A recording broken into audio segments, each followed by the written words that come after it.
something special, so we do it in this race and we not take the nice roads to Roubaix. The myth about this race is just a love-hate relationship. Iconic race.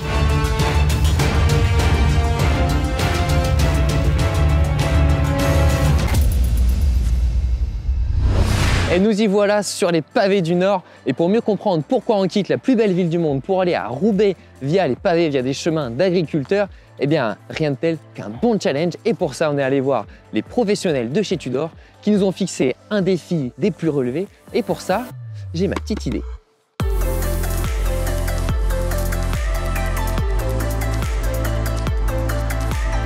C'est leur nouveau partenaire, la marque iconique Oakley, qui nous a ouvert leurs portes. J'ai le privilège d'être avec quelqu'un que l'on pourrait qualifier de Monsieur Roubaix puisqu'il en est à sa 12e participation, Monsieur Marco Haller. Hello Marco, how are you? Hi, all Thanks. good. Yeah. Thanks to be there. I have a question. Why do you quit the most beautiful city in the world to go to Roubaix and do it on the cobbles?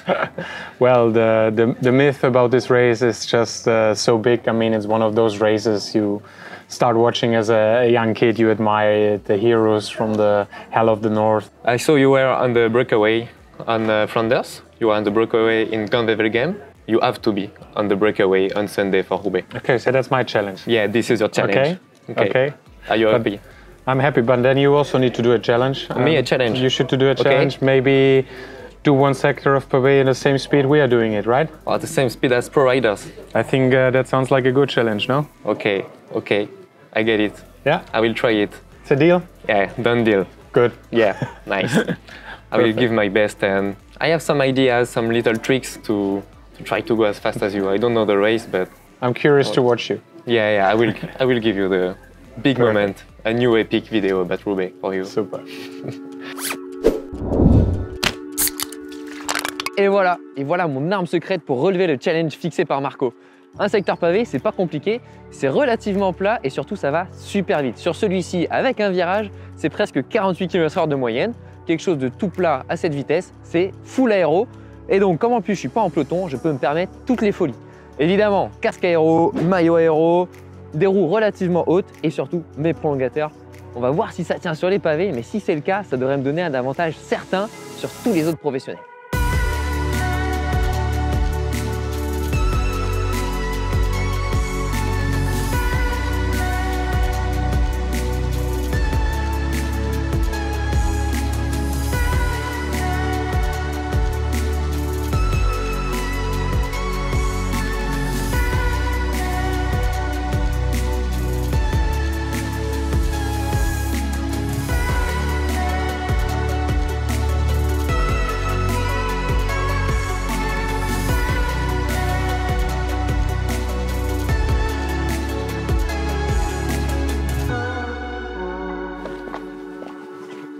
Je comprends pas.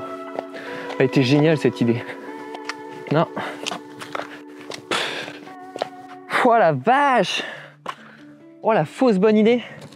C'était n'importe quoi. J'ai bâché parce que j'ai failli m'en mettre une. J'ai carrément fini à pied, j'arrivais pas à tourner, j'étais trop crispé sur les prolongateurs. Plus j'allais vite, donc là où ça aurait dû m'aider. Et plus je galérais, j'étais plus du tout maître de ma trajectoire et du coup j'ai fini dans les bas-côtés. Bon, ça marche pas du tout. C'était un pari risqué, ça n'a pas marché, mais si je dois compter que sur mes jambes pour battre Marco, aïe aïe aïe, ça va pas suffire. Pour l'instant, j'ai que ça, donc je le remets et surtout, je vais foncer à la pêche aux informations. Je retourne chez Tudor pour trouver la bonne astuce et surtout le bon matériel. No, no, no, no. It's no good. I have to set the challenge from Marco. I need your help, Kurt, so I will take some notes. How do you ride on the cobbles? Yeah, I mean, Paris-Roubaix is a difficult race and has really unique demands. So I think I can help you with trying to go a little bit faster on the cobbles. What we know is that aerodynamics are still a big part because you're going really fast. But we know that the demands from a rolling resistance perspective, the energy that you lose with your tire increases massively when you go on the cobbles. I would say, depending on what your bike can hold, I think we should look at increasing them maybe to 30, 32 mil, I think would be a good starting point in terms of where we could be from that. So what we need to do is change the pressure to allow less of that energy to pick you up and down and allow you to have a smoother trajectory across the cobbles. So I think what we can do is start to lower down the pressures and start to see how we can reduce that demand on the cobbles. How do you find the right balance? It's a good question. We really look at the whole system as a package. So making sure that we think about everything and the interactions between it all. As you said, it's a super fast race. We know that aerodynamics are going to be a big component of that.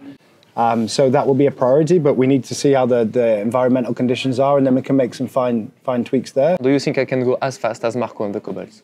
I think you'll have to go very hard, but I wish you the best of luck and look forward to see how you get on. Okay, you don't seem too confident.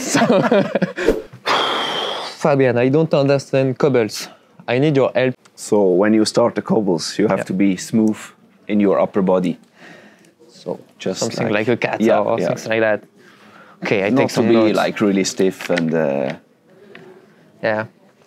Where should I look? I was looking. You always have to look far away, look 100 meters in front. Yeah. Then you see no cobbles, then only you see a normal road, and you have the feeling like you ride on a normal road. Yeah. Okay. Cobbles are a good task, because Marco gave me a challenge. He asked me to ride as fast as him on the cobbles. Yeah. Good luck. Yeah. I think I need luck, I need guts, I need everything. And in my search for everything, I have to find the right equipment, because apparently I was totally wrong about extension and TT things. So, yeah, thanks to... Okay. Helmets tend to be a good place to start. But what's the good helmet for this challenge? I would probably go with a standard Aero road helmet. I'd maybe look at the Velomac. It's got the aerodynamics, as we know. We took it to the tunnel, we took it to the velodrome, and even being an Aero helmet, it's still quite well ventilated. It's making the most of the vents that it has and doing a lot with them. Keep you cool. It's comfortable. It's quite light. Oakley eyewear lets you stow it easily if you need to and doesn't crash when you have it actually on your face. It's comfortable, yeah. What does it mean to be a system between helmet and sunglasses? Yeah, for us, a system means that they were always tested together. For us, we know riders are always wearing their glasses. They should be.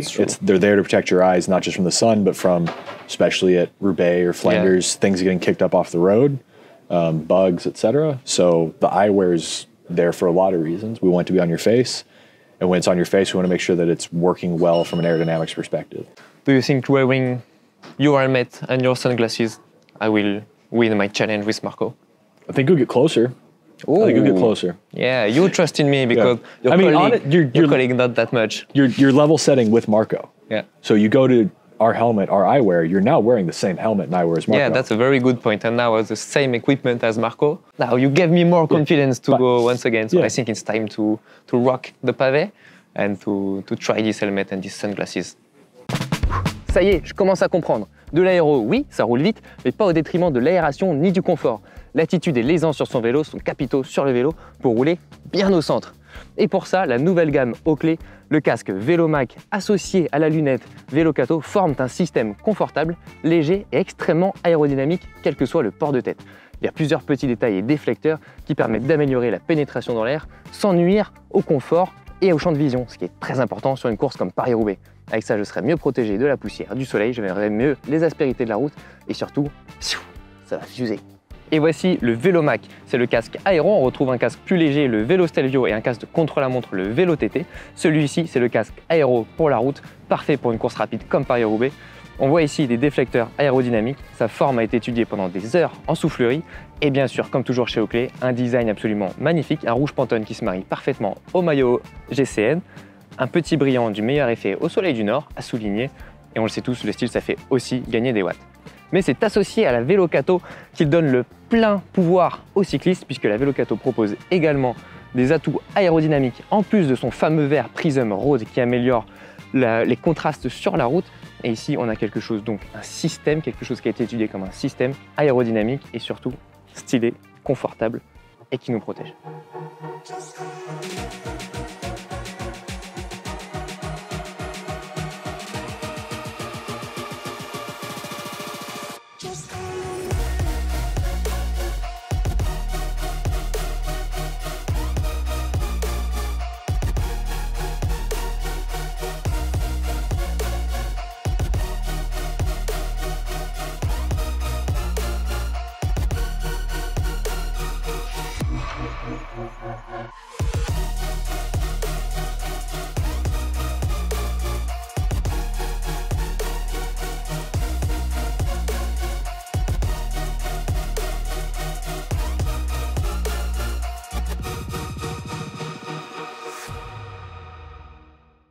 Quel pied, mais quel pied les amis!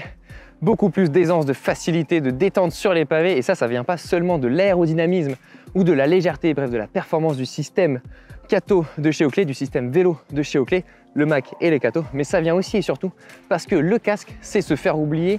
Les lunettes savent nous protéger, mais on ne les sent pas. Et surtout, elles restent bien en place là où on en a le plus besoin, c'est-à-dire sur le terrain, sur les pavés, là où pourtant c'est mis à rude épreuve. En tout cas, pour ce qui est du challenge, malheureusement, la palme revient encore et toujours aux professionnels. Rendez-vous compte, 60 km/h sur les pavés, je n'y suis pas arrivé, même avec l'aide du van, du vent d'eau, du faux plat descendant, tout ce que vous voulez, impossible pour moi d'arriver à cette vitesse-là. Et pourtant, je n'ai pas fait 260 km. Peut-être que j'aurais dû tenter le tout dernier secteur avant le vélodrome, une étoile juste pour la forme. Mais je crois que même là, ils auraient été meilleurs. De toute façon, c'est pour ça que ce sont des professionnels. Mais ce que je vous propose, moi, ça m'a donné envie de faire le Paris-Roubaix Challenge l'an prochain et de vraiment ressentir l'essence de cette épreuve au plus dur, vraiment au firmament de l'effort. Si ça vous dit, on pourrait se retrouver tous ensemble pour ça l'année prochaine. Dites-moi si vous êtes chaud dans les commentaires. En attendant l'année prochaine, moi, je vais aller m'entraîner, mais surtout profiter de mon nouveau matériel. À bientôt. Oh bah, je vais aller profiter vent d'eau plutôt.